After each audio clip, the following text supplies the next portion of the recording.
What's up, everybody? We're back. Yeah. Hey, welcome back to Metalhead's Journey. So, hey, hopefully you guys have been following along with us. We're going through, we've kind of laid this out for you. We're doing like 4 different top 20 lists right now. One of the lists that we're going to do actually next week is the top 20 prog metal. And as this is actually not top 20 prog metal records, we're actually doing the big 4.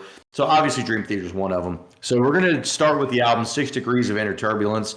We're going to do this week, we're going to do the song The Glass Prison. And we're doing this one in particular for Dave. Dave, go ahead and give us like just kind of like the reasoning behind why we're picking this song versus the other ones. All right, so this album came out in 2002. The song itself, "The Glass Prison," for those that don't know, this is the first of Mike Portnoy's 12-step suite. There's a series of tracks that he wrote regarding his dealing with his rehab and alcoholism. Josh, you may be familiar with actually the second part of that, which is this Dying Soul from Train of Thought. So this is a precursor to that. There's like 7 or 8 songs that make up the whole 12-step suite. Anyway, but the significance of this song specifically is this is the first Dream Theater song I ever heard back in 2002. And it's what got me into Dream Theater. So it's a pretty heavy song. Nice. So hopefully that goes over with you guys well. So, all right. Well, cool. Hey, you guys are here. Hit that like, hit the subscribe. Let us know what you think about the track down in the comments. And let us know what you think about the album. We're going to be doing a review on a full review of the album next week, so that'll be out. So let us know what you think about that. And Dave, let's rock and roll, man. Here we go. So 14 minutes, huh? Yeah. It's a long time. Yep. Listen to that static. It's supposed to be there. That's top tier static. That's actually comes from the previous album. It like continues from the previous album. This is the opening track. That's why. Previous album is all static? No, it ends like that, like Rain or Static. That's cool. Yeah.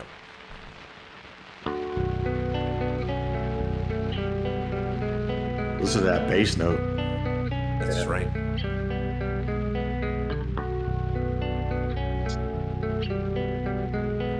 Like, I love giving Dave shit, but I discovered like a great album last year with Images and Words, so I'm interested in this.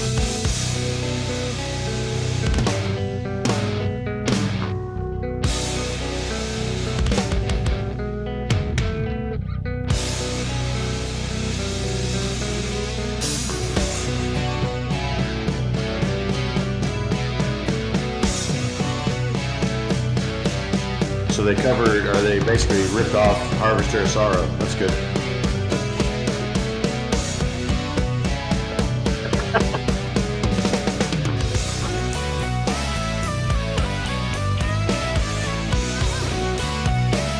That's noise.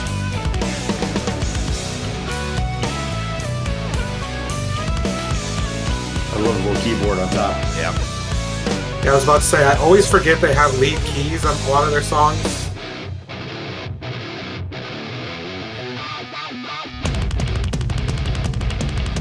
Right. Okay. From my end.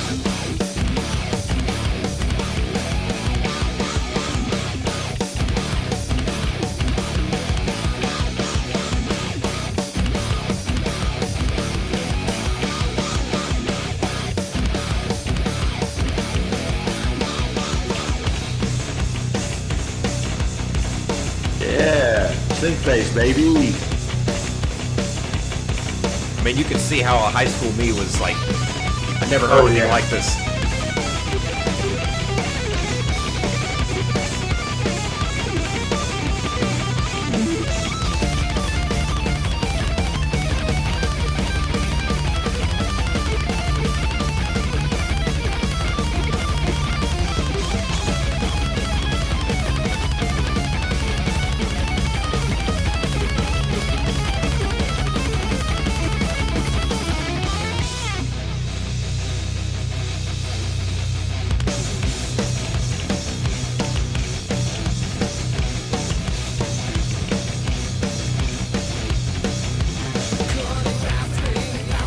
Mike Portnoy backup vocals action. He's not the greatest vocalist. Doesn't matter. Yeah.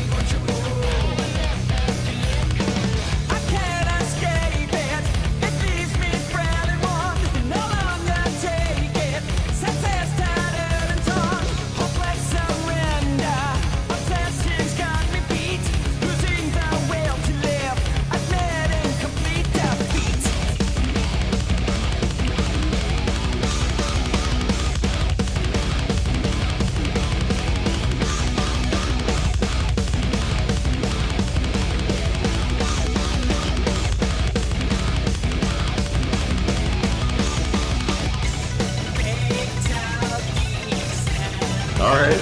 Dude, I love those keys.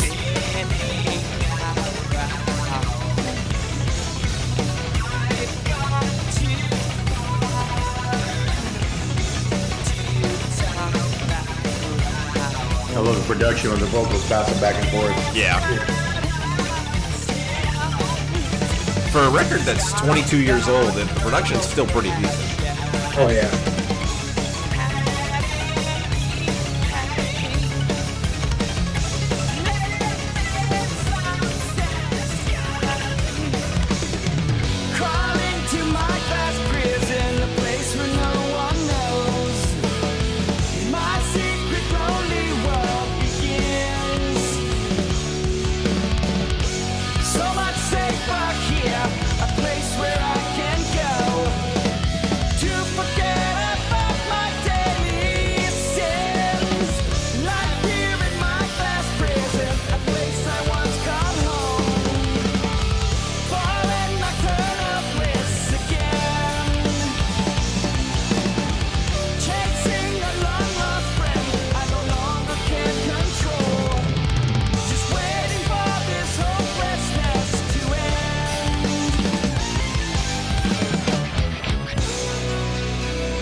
So glad we went back to that.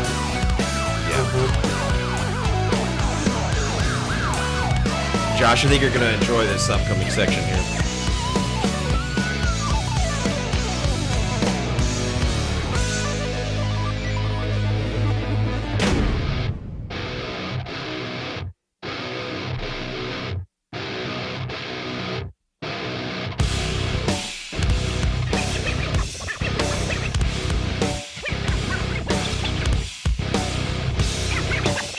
That's a keyboard doing that, not a DJ. There's about to be Limp Bizkit.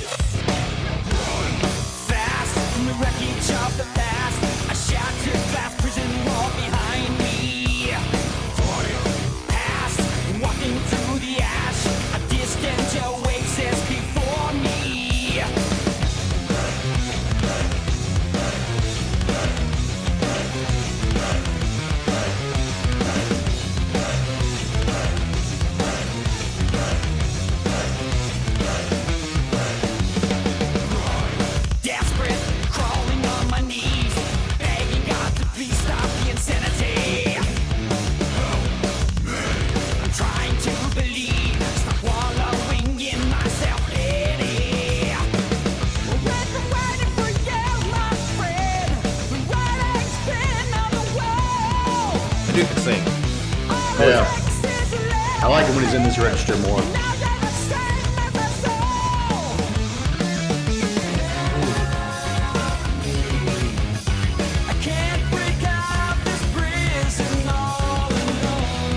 Little Alice in Chains section right here. Yeah.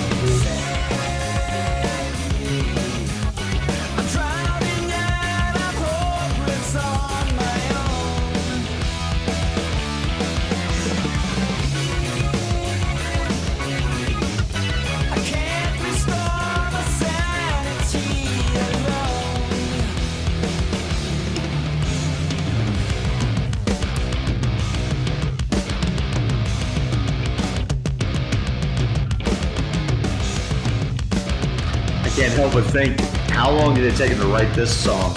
Yeah, no kidding. Much less record it.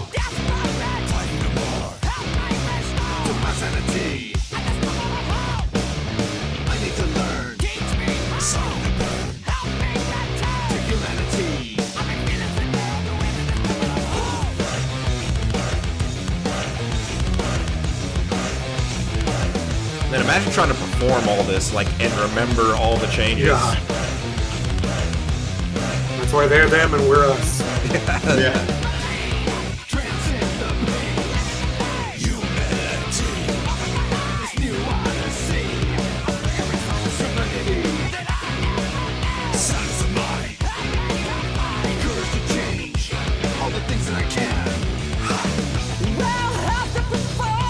So that lower register stuff, that was all Portnoy?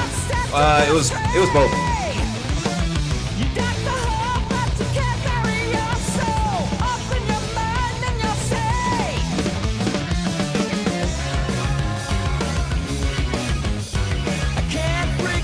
Love this riff.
Keyboard and guitar. Yeah.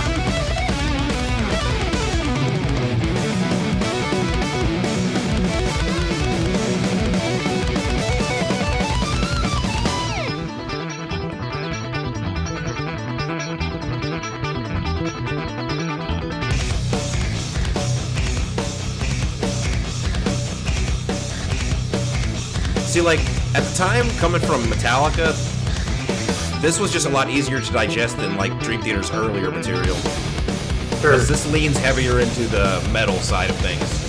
Right.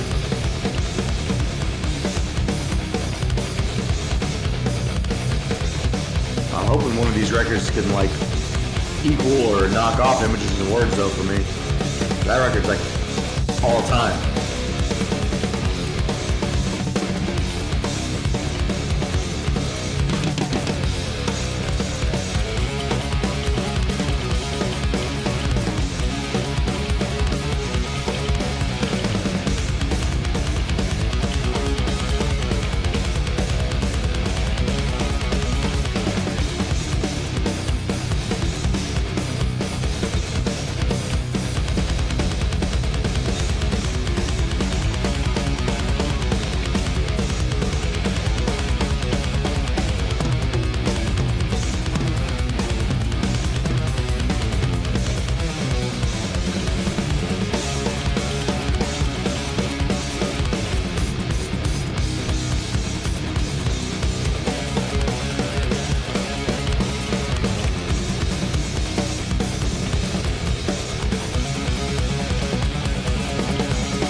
Wow. So, Dave, take us through like what was it about the song that, like, what grabbed you about the song? What got you into Dream Theater here? Like, give us like, a look into 22 years ago, Dave, when it came to this song. So to put it into perspective, that would have put me at 16. 16 years old. No, my math is terrible. I would have been 17. Yeah, terrible. You're off by a whole year, Dave. Yeah, yeah. No, because my head was still thinking whatever. No, 17 years old, high school. Yeah, man. Like I had initially what grabbed me was the production value was like, especially in 2002, was incredibly high, and just the heaviness. But like the off time signature, I had never heard a keyboard at that time. Like in 2002, like from the music that I listened to, like I was basically Metallica, and that was pretty much it. Like outside of like whatever was playing on the radio at the time. So like I never really thought of a keyboard in a metal band. Like that wasn't a thing. And so like just all the components, the drumming, I'd never heard a drummer like Mike Portnoy, and he just kills it on this song. And just like the high range vocals, like the whole package, like this song to me, like, and full disclosure, like, at the time of this release, the fans, this was not a super popular record with the fans at the time. Hindsight has changed that, but this came right after Scenes from a Memory, which is like their most popular record. So like this was seen as a decline from that, but I just thought the heaviness was something I never heard, and the complexity of the dueling solos between Jordan Rudess, the keyboardist, and John Petrucci, the guitarist. Just never heard anything like that at the time. So I just immediately fell in love with the band, and I remember after I went and bought this record from Best Buy, and I basically bought pretty much their entire back catalog within weeks of buying this record. You basically blew your entire paycheck. I mean, I wasn't working at the time, so it was my parents' Wow. money. Yeah. Wow. Shit, even better. Yeah. Jonah, what'd you think? Dude, I mean, each of these members of this band are kind of legendary in their own right, and it really They're all shows. virtuosos. Yeah, they really are. I mean, and I had this thought near the end of the song. Songs like this, it's almost like, to put a really weird analogy on it, it's almost like a wrestling match. Like everybody kind of has their spot where they showcase what they can do. Yeah. You know what I mean? And then it all kind of comes together at the end with a big finish. But yeah, man, it's just it's always a pleasure listening to Dream Theater. I'm not like the biggest fan, but the stuff I have heard, I think it's absolutely fantastic. Obviously Mike Portnoy, John Petrucci, they're legendary. Yeah. Yeah, it's funny. So, go ahead. I was gonna say, let me get my shit in so you can give us a positive note at the end there, Josh. It is a long song. I'm not a big Dream Theater fan. I've listened to what I've been recommended to listen to. We've listened to some of their music in the past, and I absolutely 100% appreciate the complexity of the song. I absolutely appreciate how gifted every member of this band is, but I just like I don't. And this is gonna okay. So I don't want this to sound wrong, but I don't care like how good you are. I don't need you to give me 14 minutes of showing off. Like it is, maybe it's not showing off for them. Maybe it's just like, hey man, I just pulled this out of my ass, and that's great. But like for me, it's not my thing, unfortunately. Like there's plenty of spots in this that I thought were very good. The vocals were fantastic compared to some of the other Dream Theater stuff that I've listened to. But again, it's just like for whatever reason, like it doesn't connect with me. That's fair. It's funny you say like, you don't know if it's them trying to show off or not. I think this is just how their brains are wired when it comes to writing songs. You know what I mean? Like, I don't think they see it as, let me try to like find a spot to get my shit in, right? It's just more so of like, hey, this would be cool right here. right? Or this would be And fun, I or it's believe just you. like that's just how their brains function. Absolutely, 100% believe you. Like I said, it's just like when you listen to it, it's just so much like virtuoso shit that they're playing, and it's just like it just makes me feel like I should never even hold an instrument. That's fair. Yeah. I mean, look, I'm the resident like booger eater here of the group. Like I am all about 4/4 time signatures and halftime riffs and headbanging and everything like that. And so that's always been one of my biggest apprehensions when it comes to Dream Theater is like, I feel like I have to do math while I'm like listening to the song. And so that's always been a little bit of a turnoff for me. Based off songs I've heard before. Now, going back to the top 50 list that we did, getting to hear Images and Words, and getting to find probably one of the best metal records of all time. In that, this is a pretty big departure from what Images and Words is, in my opinion. Images and Words is pretty straightforward. You could definitely hear some of the beginnings of like where they're going in terms of the keyboard, and just the complexity of the arrangements. But Images and Words is still pretty straightforward. This is far more complex than that. So for me, of the 13 so minutes of this, there's probably 10 minutes of this that I truly enjoyed. A lot of really heavy riffs. There's some really great moments in it in terms of headbanging and things like that. But there are some of those moments where it was really off time and kind of weird, right? You had to kind of figure out where to get the headbangs in there. And listen, I get it. This sounds like a meme at this point, but look, I would have appreciated some more aggressive vocals in there in certain moments. Like whenever there's like the go back, like the back and forth between Labrie and I assume is Portnoy doing the lower register stuff. I didn't really like James Labrie right there. I would have probably preferred something more aggressive in that moment versus his super high kind of answer to whatever Portnoy is doing there. Look, that's a Yes, nitpick. it's not just Love Bites. It's not just Love Bites. Yeah, look, that's a nitpick. Overall, I thought the song was really good. It was a really fast 14 minutes for me, surprisingly. I only checked the clock 3 times. So, and look, I'm not meaning that as like a bad thing. I'm just saying, like, it was just like when I looked at it the last time, I was like, oh shit, 13 minutes 20 seconds. Like, okay, like there was a whole 5-minute period there where I didn't check it. So. Yeah. Overall, I would say I think that's a really good offering. I'm interested in the record. I'm just interested in hopefully something being more around the 8-minute mark. So I will just say that is the longest song on the record. Okay, good. Well, great. We're doing well then. We're doing well. Because look, I'm not saying there's wasted time on that song. But it's a little fluffy. You could easily look as someone who loves the song, and like I personally wouldn't change it, right? Because nostalgia and stuff. But like you could easily trim 2 to 3 minutes off that song, and it wouldn't change the song fundamentally at all, really. Yeah. So I'm right there with you. I get it. Yeah, I mean the intro was like 3 minutes and 5 seconds, I think, before the vocals started. So. Before the vocals kicked in, yep.